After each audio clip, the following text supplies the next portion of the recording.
Adriana Villa con una interesantísima charla, entrevista que tuviste con una compañera, ¿verdad, Adri? Sí, una querida compañera. ¿De quién se trata? Contanos un poquito. Es Alina Larramendi, que es maestra, que egresó de la carrera de Ciencias de Educación en la UBA, que fue compañera de trabajo y es compañera de trabajo en equipos curriculares, pero que la entrevisté no desde ese lugar, sino desde su desempeño como investigadora en un proyecto que lleva ya muchos años, que se inauguró en el año 2000, conducido por Beatriz Eisenberg y Delia Lerner, otras dos queridas colegas, compañeras. Y ese proyecto inició pensando con la inquietud sobre cómo los chicos aprendían leyendo en historia.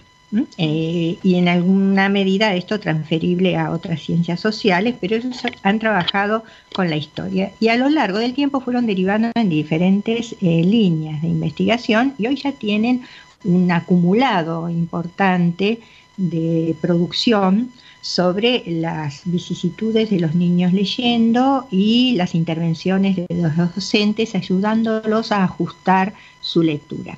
Sobre eso nos va a comentar Alina, ¿no es cierto? Es el sentido de esta entrevista, está focalizada en ese tema.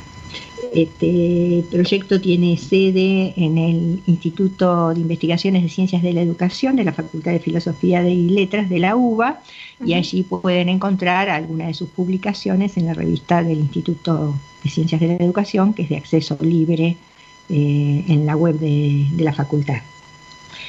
¿Qué te parece si escuchamos, Adri, entonces primer audio cortito donde ella cuenta de qué se sobre trata el proyecto? Este proyecto. ¿Vale? Sí, bien, vamos. Nosotros investigamos por nuestro objeto de estudio. Lo que nosotros miramos es lo que sucede en el aula, ¿sí? Nuestro principal abordaje metodológico, digamos, es el estudio de casos de proyectos de enseñanza. Esto es, diseñamos un proyecto de enseñanza con un tema X, o reformulamos un proyecto anterior, luego observamos en el aula el desarrollo de ese proyecto de enseñanza, lo registramos, ¿sí? Grabamos todo lo que sucede, también tomamos registros manuscritos y recogemos todas las producciones que se realizan en el aula, en el pizarrón, en las carpetas de los chicos, y con todo ese material, luego tenemos un trabajo intenso de hacer los registros de esas situaciones, y después analizamos todo eso y publicamos, ¿no? Nuestros resultados. Todas esas tareas las hacemos, como te decía al principio, en conjunto con los maestros, y buscamos entender lo que sucede en el aula a partir de la puesta en práctica de esos proyectos de enseñanza que buscan mejorar las condiciones de enseñanza, en el sentido de que los chicos aprendan más y mejor nuestros contenidos. Y lo que elaboramos, como que el producto de nuestra investigación, son conceptualizaciones, ideas, caracterizaciones de situaciones de aula, donde intentamos ver las relaciones entre los contenidos efectivamente enseñados, ¿sí? Más allá de las intenciones iniciales de los proyectos, lo que pasó efectivamente en el aula y los aprendizajes de los chicos.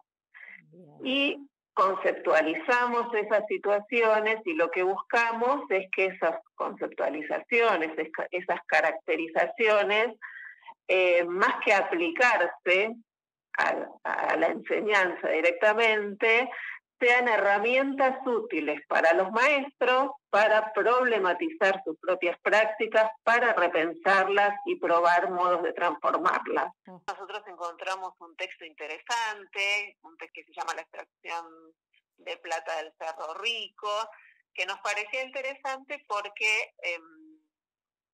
desarrollaba cómo los empresarios mineros hacían la explotación del cerro y presentaba diversidad de modalidades del trabajo indígena.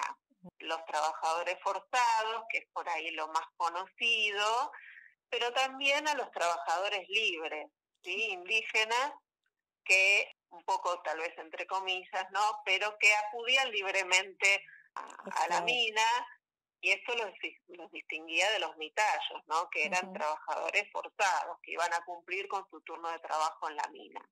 Entonces, el texto introducía estas diversidades y también hablaba de diferentes formas de resistencia de los indígenas que pretendían ser incorporados como mano de obra. Entonces, bueno, por estas razones lo elegimos y lo probamos en situaciones de entrevista. Esas pruebas de los textos las hacemos para cuando estamos armando el proyecto de enseñanza, para empezar a entender cómo los chicos están reconstruyendo esos contenidos a través de esos textos. ¿Chicos de qué edad, con qué grado estaban trabajando? Este proyecto de enseñanza en particular lo hicimos en cuartos grados y en sextos grados. Ciudad de Buenos Aires, escuelas públicas y privadas. Y de todo un poco. Gran cantidad de trabajos de campo es en escuela pública, de diversidad de barrios de la ciudad.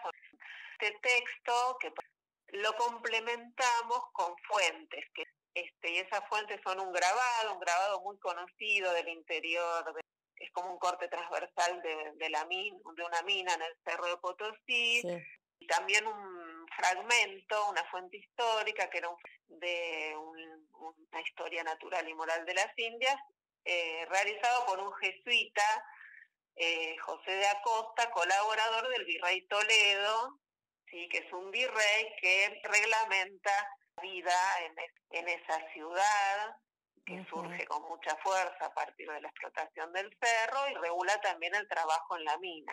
Texto y las dos fuentes, en este caso, y traer unas partecitas de lo que pasó en la entrevista a una nena, y que se les presentó en general cuando hacemos la entrevista, aunque no sea un aula, hacemos como una contextualización, ¿no? Primero les contamos a los chicos para qué es la entrevista. Los chicos en general participan de muy buen grado, les gusta participar en la situación. Nosotros se las presentamos como un pedido de ayuda.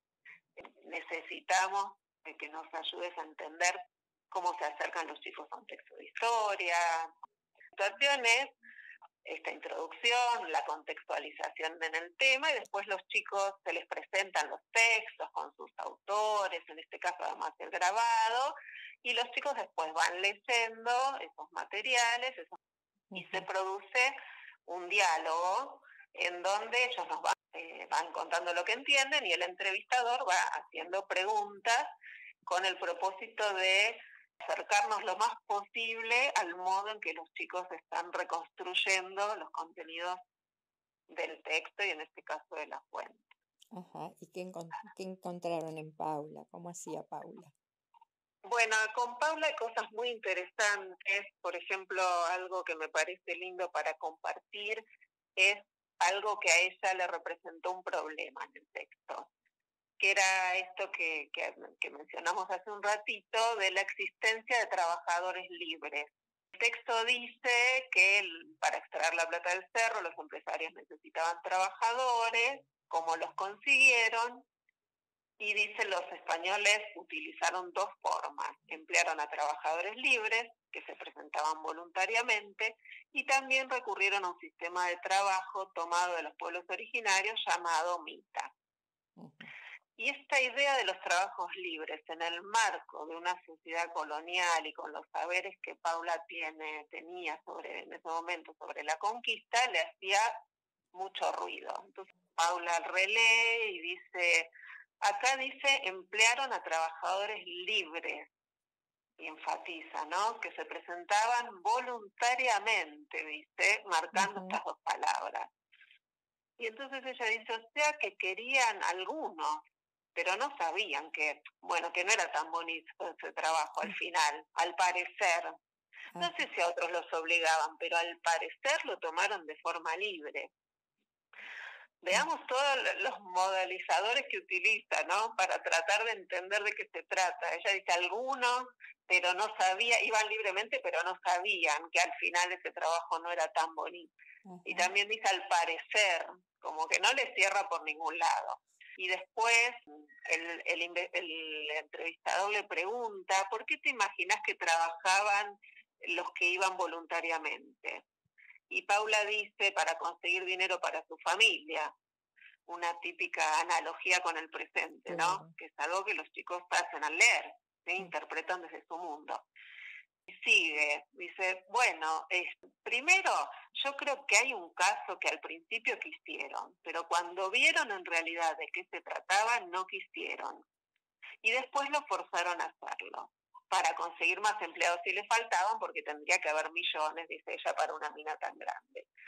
Como que fíjense cómo ella está leyendo, la información en el texto está, pero lo que no puede es hacer que esa información nueva que registra en el texto le resulta incoherente con las ideas de dominación, de trabajo forzado, ¿sí? Le resulta muy incoherente con lo que ella conoce de la situación de dominación.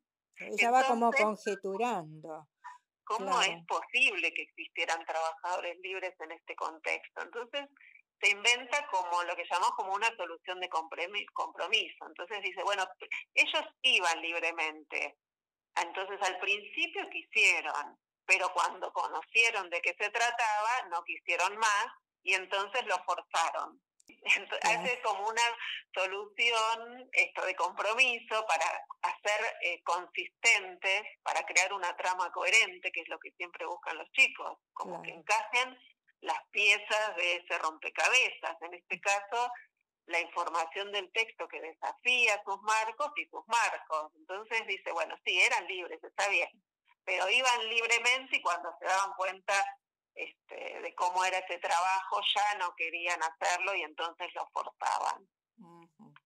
Este ruido con la idea de trabajadores libres también lo encontramos en las aulas, como una regularidad, ¿sí? Entonces nos da bastante cuenta de lo que los chicos aprenden sobre este tema en lo que podemos llamar la enseñanza usual, lo que más regularmente se enseña sobre la conquista con estos bandos homogéneos, y si son trabajadores indígenas son siempre sometidos, y bueno, cómo conciliar esas ideas.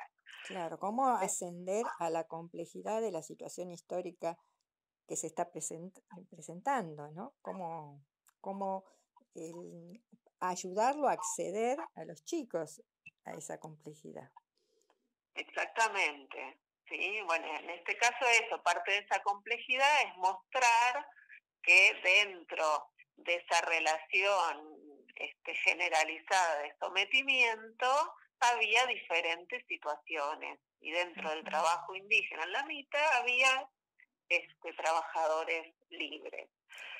¿Esto cómo se traduce para que los docentes repiensen cómo leen un texto con los chicos? ¿Cómo se traduce estas ideas que ustedes encuentran en esa transferencia hacia los docentes? Nosotros caracterizamos un tipo de prácticas de lectura que promuevan en la situación de lectura el aprendizaje de la historia, que digamos que puedan dar respuesta a estas dificultades, por ejemplo, como las que mostramos en el caso de esta entrevista, para asimilar, para dar sentido a una información que es muy disonante respecto de las ideas que tienen los chicos sobre ese tema. Nosotros hablamos de una situación, de una práctica de lectura compartida, donde en primer término buscamos que la lectura sea la demanda central del maestro, que lo principal para los chicos sea leer y entender lo que plantea ese autor sobre esta temática que están estudiando. Buscamos que los chicos puedan asumir un propósito personal de lectura, pidiéndoles que lean este texto de fulano de tal, que está en tal libro, para acercarse a ver qué dice, por ejemplo, sobre la explotación minera en Potosí. Buscamos ponerlos en tema, contextualizar esa lectura, les damos un tiempo de lectura. Muchas veces en general los chicos hacen una primera lectura individual con la idea de promover un acercamiento cercano y personal con el texto, y después hacemos, por eso se llama práctica de lectura compartida, un intercambio muy sostenido entre todos los chicos del grado, el docente y el texto. Ese intercambio en general se inicia con consignas muy abiertas, donde los chicos puedan decir lo que piensan acerca de ese texto. Y eso, digamos, ese primer momento nos permite a los docentes enterarnos de cómo están entendiendo los chicos el tema. ¿Sí? ¿Qué cuestiones recuperaron? ¿Qué cuestiones ignoraron? ¿Cómo recuperaron las que recuperaron? Y es como una primera instancia de donde los chicos, buscamos que los chicos comuniquen lo que están pensando a partir de lo leído y enterarnos de cómo lo están reconstruyendo. Entonces, ellos nos van diciendo cosas y les vamos diciendo, a ver, contame más, explícame cómo lo estás pensando. Buscamos eso, enterarnos desde qué lugar lo están reconstruyendo. Bien. Y paulatinamente empezamos a avanzar hacia consignas que buscan recuperar como más sistemáticamente los contenidos del texto en función de los propósitos de enseñanza, ¿sí? ¿Para qué pusimos a discusión este texto? Claro, esto no tiene absolutamente nada que ver con los cuestionarios tan usuales en ciencias sociales, ¿no es cierto? Claro, la enseñanza de las ciencias sociales. Muy es otro camino. Situación, porque los cuestionarios promueven un efecto, más allá de las intenciones con las que se incorporen, de parcelamiento del texto, claro, de ir a los pedacitos. Nosotros empezamos al revés, empezamos de la globalidad del texto, de recuperar las ideas más generales, y cuando en el marco de la situación de aula ya hay una cierta reconstrucción de la generalidad del texto, empezamos a afinar en la reconstrucción de su contenido con preguntas que también siempre son globales, ¿sí? Que dejan siempre un lugar de reconstrucción al alumno lector. No son nunca respuestas que se responden con sí, con un no, que tienen una respuesta correcta o inválida. Nosotros sabemos que en las reconstrucciones de los chicos va a haber diferencias respecto de lo que plantea el autor y de lo que pensamos nosotros, y que son diferencias que necesariamente son así, porque los chicos están interpretando desde otros marcos. Y entonces, en esta situación de lectura compartida, buscamos enterarnos de cómo están interpretando para ofrecerles las ayudas específicas que necesitan para avanzar, ¿sí? Para ajustar las interpretaciones iniciales. O sea, no es que nos quedamos en esas interpretaciones iniciales, ¿no? Claro. Al contrario, buscamos que se afinen lo más posible, que se complejicen a partir de las discusiones. Bueno, miren, fulanito piensa esto, pero menganito o menganita dice esto otro, claro, a ver cómo lo entienden los demás. Y en ese pensar en las diferentes interpretaciones, volvemos fuertemente al texto, a ver cómo lo dice el autor, cómo lo estamos pensando nosotros. O sea, hay una vuelta sostenida sobre el texto, porque sabemos que cuando leemos para enterarnos de un tema nuevo no alcanza con una primera lectura, sino que hay que interactuar sostenidamente con el texto.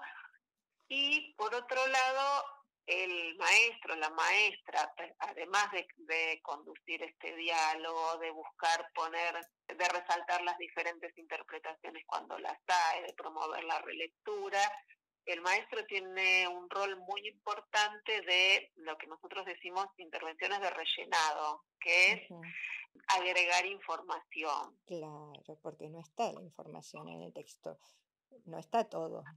Nosotros Exacto, nos hacemos muchas ilusiones cuando escribimos. Nunca un texto dice todo, y nunca un texto dice todo lo que necesita cada lector para darle sentido a esa información. El maestro repone información que no está, pone un ejemplo, explica algo que no se termina de entender, si hay una intervención de la maestra, del maestro muy sostenida para ayudar a los chicos a avanzar y para rellenar todo lo que haga falta para que construyan sentido en interacción con ese texto y a través de ese texto se acerquen a los contenidos de enseñanza, ¿sí? Reconstruyan ese mundo del texto y reconstruyan también la perspectiva del autor, que es algo que venimos poniendo también como muy en primer plano.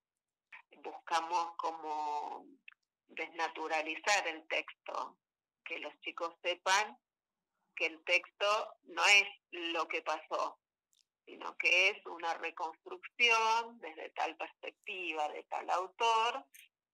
Sí, eso suele ser bastante complejo, ¿no? De entender, porque parece que la historia es una sola. En general, así lo aprendimos seguramente vos y yo en la escuela, y es una representación además de la historia muy vigente, lo podemos escuchar en los medios de comunicación, bueno, la historia es lo que pasó. Entonces, un modo de enseñar que la historia es una reconstrucción es poner en primer plano a los autores, ¿sí? A los autores de esos textos, a sus perspectivas.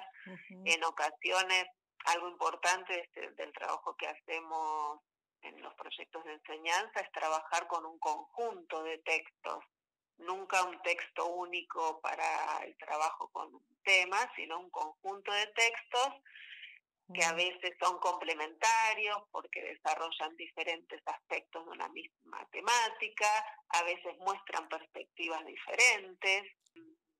Hacemos un trabajo donde además de buscar reconstruir la situación histórica de la que el texto o la fuente dan cuenta, que los chicos empiecen a reconocer las marcas del autor. ¿Qué es eso de las marcas del autor? Bueno, algunos indicadores que siempre los hay en el texto de la posición, del posicionamiento del autor. No es tan fácil en los manuales tradicionales, donde había una intención de borramiento de los autores, muy consistentes con esta concepción de la historia como lo que pasó. La historia es lo que pasó, no importa quién la cuente, porque es lo que pasó y en función también de esos modos de concebir la historia, los chicos también piensan que la historia es eso. Entonces, no fácilmente reconocen las marcas del autor. ¿Sí? Hay que hacer un trabajo para que empiecen a poner la atención en eso. Claro. También los adultos podemos caer en leer las historias como lo que pasó. Sí, ¿no? Sí, no es privativo. No es de los niños solamente. Para nada. Claro, es que hay que tenerlo muy en cuenta, tiene que tenerlo muy en cuenta el adulto para poder apoyar a los chicos y a las chicas en esta búsqueda. Sí, porque lo que sabemos también a partir del trabajo con las entrevistas y en las aulas es que de manera bastante generalizada y en un principio los chicos no advierten estas marcas de posicionamiento de los autores, pero que en ciertas condiciones didácticas los chicos las pueden empezar a reconocer.